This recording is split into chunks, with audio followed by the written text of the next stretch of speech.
आइए देखते हैं हम लोग सिंपल प्रेजेंट टेंस क्या होता है। सिंपल प्रेजेंट टेंस में हम लोग वर्ब की किस फॉर्म का यूज करते हैं और वो हमारे कौन से ऐसे रूल्स होते हैं जिनको हमें फॉलो करना होता है सिंपल प्रेजेंट टेंस के लिए। तो आइए देखते हैं पहले फॉर्म्स ऑफ वर्ब के बारे में। देखिए, जो आपका अगर सिंपल प्रेजेंट टेंस है तो वहाँ पे हम लोग वर्ब की बेस फॉर्म का यूज करते हैं। किसका यूज करते हैं? वर्ब की कौन से फॉर्म? बेस फॉर्म, जिससे हम लोग बोलते हैं first form of the main verb. Base form को हम लोग क्या बोलते हैं? First form of the main verb. Base form को हम लोग क्या कर सकते हैं? First form of the main verb. जैसे कि आपका हो गया गो, क्या हुआ? गो हो गया, कम हो गया, सी हो गया, लाफ हो गया, टीच हुआ। गो, कम, सी, लाफ और टीच, ये क्या है? बेस फॉर्म है। कौन सी फॉर्म है? बेस फॉर्म, जिन्हें हम लोग क्या बोलते हैं? First form of the main verb बोलते हैं। अब देखिए दूसरा जिसमें फॉर्म का जो यूज किया जाएगा वो होगी SRES फॉर्म। कौन सी फॉर्म होगी? SRES form. ये कौन सी फॉर्म हो गई? SRES form. यानी जो हमारी बेस फॉर्म है उसमें यदि हम लोग क्या करेंगे? S या ES कंड करेंगे तो हमारी SRES फॉर्म होगी। जैसे गो है तो गो में क्या ऐड हुआ? ES, तो क्या हो गया आपका? गोड, तो ये ES फॉर्म हो गई। कम में क्या ऐड हुआ? S, तो क्या हो गया आपका? कम्स हो गया। सी में S कनेक्ट हुआ तो क्या हो गया आपका? सीड। लाफ, LAUGH, लाफ में क्या कनेक्ट हुआ? S, तो क्या हो गया आपका? लॉस। क्या हो गया आपका? लॉस। यानी हम लोग सिंपल प्रेजेंट टेंस में वर्ब की दो फॉर्म का यूज करेंगे। पहली फॉर्म तो आपकी हो गई बेस फॉर्म यानी SR, बेस फॉर्म यानी first form of the main verb. Next जो आपका फॉर्म बनता है वो क्या है? SRES फॉर्म, यानी बेस फॉर्म में हम लोग S या ES को कनेक्ट करेंगे तो हमारी ये फॉर्म बनेगी SRES फॉर्म। जैसे गो का क्या हो गया? गोड, कम का क्या हो गया? कम्स, सी का क्या हो गया? सीड, लाफ का क्या हो गया? लॉस। अब देखिए यहाँ हमारा एक टॉपिक ये बनता है कि हम लोग वर्ब में S या ES क्यों कनेक्ट कर रहे हैं। वर्ब में हम लोग S या ES कनेक्ट क्यों कर रहे हैं? देखिए, जब किसी भी सेंटेंस में कोई भी वर्ब प्रयुक्त होती है तो वो प्लूरल में होती है। किसमें होती है? प्लूरल। वर्ब किसमें होगी? प्लूरल में होगी। उस वर्ब को क्या बनाने के लिए? सिंगुलर बनाने के लिए हम लोग SRES का यूज करते हैं। ठीक है, जैसे आई प्ले, वी प्ले, तो वी आपका जो है वो प्लूरल नंबर सब्जेक्ट है। वी आपका क्या है? प्लूरल नंबर सब्जेक्ट है। और यहाँ प्ले जो हमारी वर्ब है वो भी क्या है? प्लूरल, क्योंकि अगर प्लूरल सब्जेक्ट है वर्ब भी क्या होनी चाहिए? प्लूरल। तो हम लोग वर्ब को सिंगुलर बनाने के लिए क्या करते हैं? SRES का यूज करते हैं। अब ये तो हमारा हो गया कि वर्ब में हम लोग S या ES जोड़ते हैं।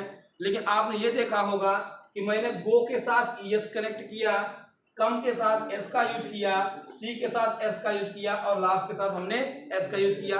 तो हमारा कोई रूल हुआ होगा जिसके अकॉर्डिंग हमने गो में ES का ही यूज किया, S का यूज मैंने नहीं किया। तो अब इसको हमें ये समझना है अगर हमको ये समझना है कि यदि कोई हमारी वर्ब है, क्या है? कोई हमारी वर्ब है जिसकी स्पेलिंग के लास्ट में क्या होगा? CH होगा। क्या होगा?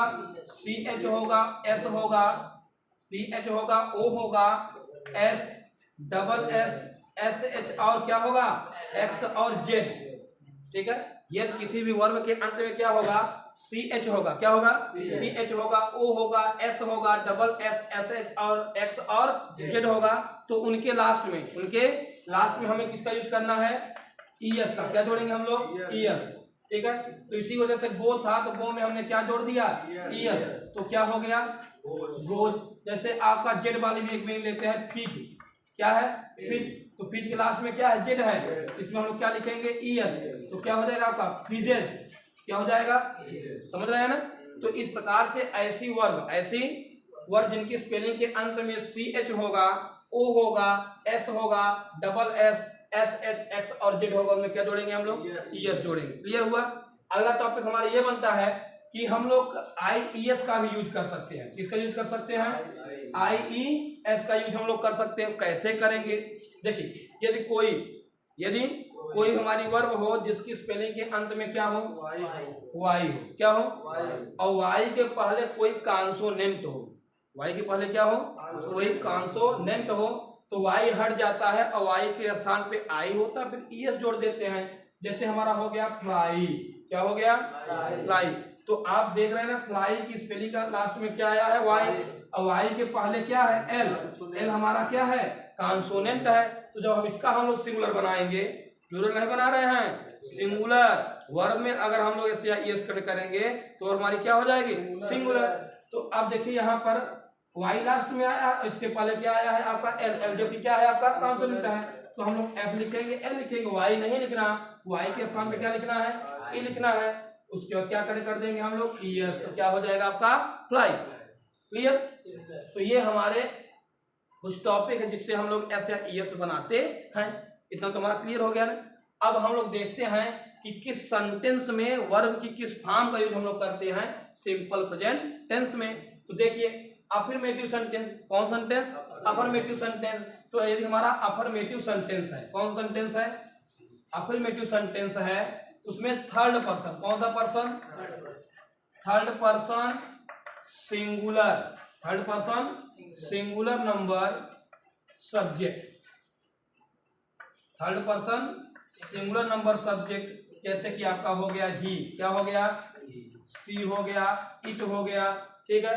अन्य में जैसे आपका नेम हो गया, क्या हो गया, नेम, या नाउन में हम लोग आते थे आपका हो गया बॉय, और क्या हो गया आपका गर्ल, ठीक है। मिस फॉर्चून हो गया, क्या हो गया, मिस फॉर्चून हो गया, या फॉर्चून भी हो सकता है ना।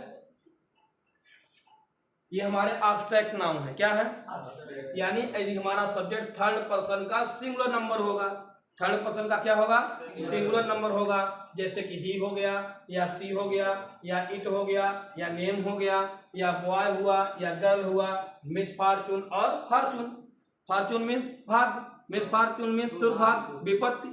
तो ये हमारे एब्स्ट्रैक्ट नाउन है, एब्स्ट्रैक्ट नाउन में सिंगुलर नंबर में होते हैं। यदि हमारा सब्जेक्ट थर्ड पर्सन का सिंगुलर नंबर है तो हम लोग वर्ब में कौन सी, वर्ब की जो हमारी बेस फॉर्म होगी, क्या होगी, वर्ब की जो हमारी कौन सी फॉर्म होगी, बेस फॉर्म होगी, उसमें हम लोग क्या करेक्ट करेंगे, या तो यस करेक्ट करेंगे, या तो क्या करेंगे, करेक्ट ईएस। अन्य जितने भी हमारे सब्जेक्ट बनते हैं, जैसे कि फर्स्ट पर्सन हो गया, क्या हो गया, फर्स्ट पर्सन हो गया, और कौन सा पर्सन हो गया, सेकेंड पर्सन हो गया। अब देखो थर्ड पर्सन में केवल सिंगुलर नंबर सब्जेक्ट, और थर्ड पर्सन का यदि प्लूरल हो गया, क्या हो गया, प्लूरल नंबर सब्जेक्ट हुआ, कौन सा सब्जेक्ट हुआ, प्लूरल नंबर सब्जेक्ट हुआ, तो इनके साथ हमें वर्ब की बेस फॉर्म का यूज करना है।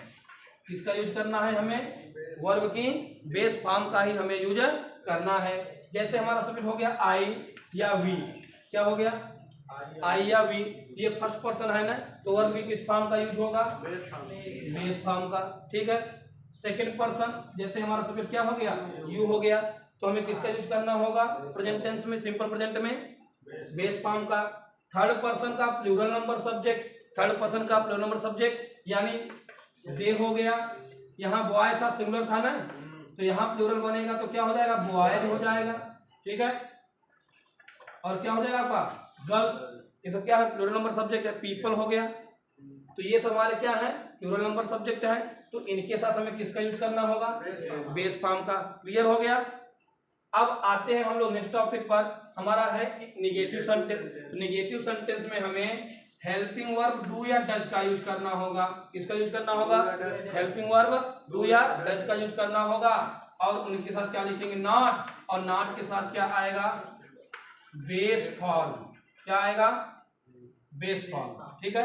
अब हम लोग ये जाने कहाँ हम डू का यूज करेंगे और कहाँ पर डज का, ठीक है। जो हमारे थर्ड पर्सन के, कौन से पर्सन, थर्ड पर्सन के जो हमारे सिंगुलर नंबर सब्जेक्ट हो जाएंगे, जैसे कि ही हुआ, सी हुआ, इट हुआ, नेम हुआ, बॉय हुआ, गर्ल हुआ, मिस फॉर्चून और फॉर्चून, तो इनके साथ हमें किसका यूज करना है, डज का यूज करना है। और ऐसे सब्जेक्ट जो कि फर्स्ट पर्सन में होंगे, सेकंड पर्सन में होंगे, या थर्ड पर्सन के प्लूरल नंबर में होंगे, जैसे आपका हो गया आई, वी, यू, दे, बॉय और गर्ल्स, है ना। तो इनके साथ हम लोग किसका यूज करेंगे?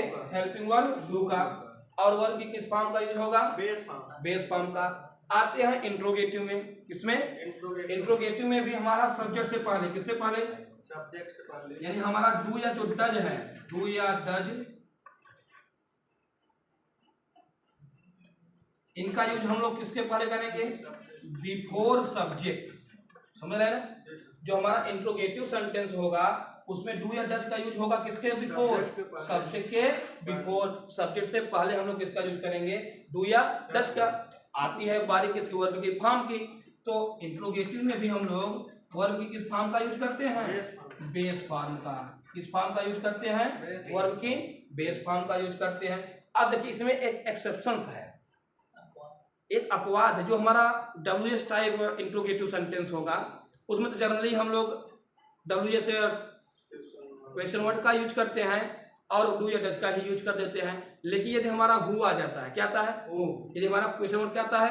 हु आता है, तो उसका जो हम लोग ट्रांसलेशन करते हैं वो अकॉर्डिंग करते हैं अफर्मेटिव के। जैसे यदि आपका हु आएगा तो हु के साथ आपको लिखना है बेस फॉर्म। क्या लिखना है?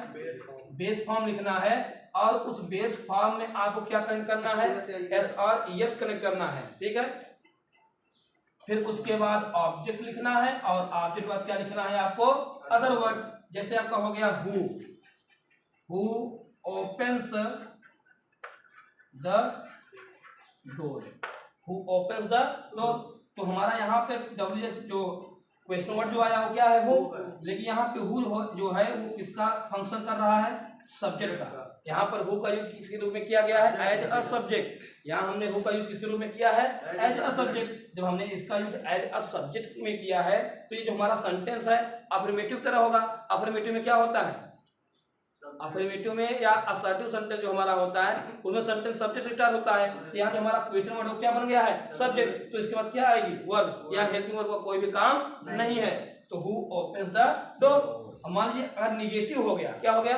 निगेटिव। तो भी ये सिंगुलर आया है ना, तभी यहाँ हमने वर्ब में एस कनेक्ट किया। तो हमारा ये निगेटिव में जो हमारा सेंटेंस बनेगा वो हो जाएगा हु डज नॉट। क्या हो जाएगा? हु डज नॉट ओपन्स नहीं, क्या होगा? Open the door. क्या हो जाएगा? Open the door. क्लियर? तो ये तो आपका था फॉर्म्स ऑफ वर्ब। क्या था? कि हम लोग वर्ब की किस फॉर्म का यूज करते हैं। अब अगला जो हमारा टॉपिक बनेगा कि हम लोग इन फॉर्म का यूज सिंपल प्रेजेंट टेंस में कब करते हैं। अगला जो हमारा टॉपिक बनेगा वो ये होगा कि हम लोग इन फॉर्म का यूज कब करते हैं। ऐसा होता है कि पहले हम लोग आपको बता दें कि पहले इसका यूज हम लोग कब करते हैं, तो मैं आपको बताऊं फॉर्म। तो वहाँ हमारा क्या होगा? थोड़ा डिफरेंट हो जाएगा। क्या होगा? डिफरेंट। तो पहले हम लोग वर्ब की फॉर्म के बारे में पढ़ेंगे। जब वर्ब की फॉर्म कंप्लीट हो जाएगी तब हम लोग पढ़ेंगे कि हम लोग सिंपल प्रेजेंट टेंस में क्या यूज करते हैं और वहाँ वर्ब का यूज कैसे किया जाता है। कैसे हम लोग जानेंगे कि हमारा जो सेंटेंस है वह सिंपल प्रेजेंट टेंस में यूज किया गया है। सिंपल प्रेजेंट टेंस की कंडीशंस क्या होती हैं।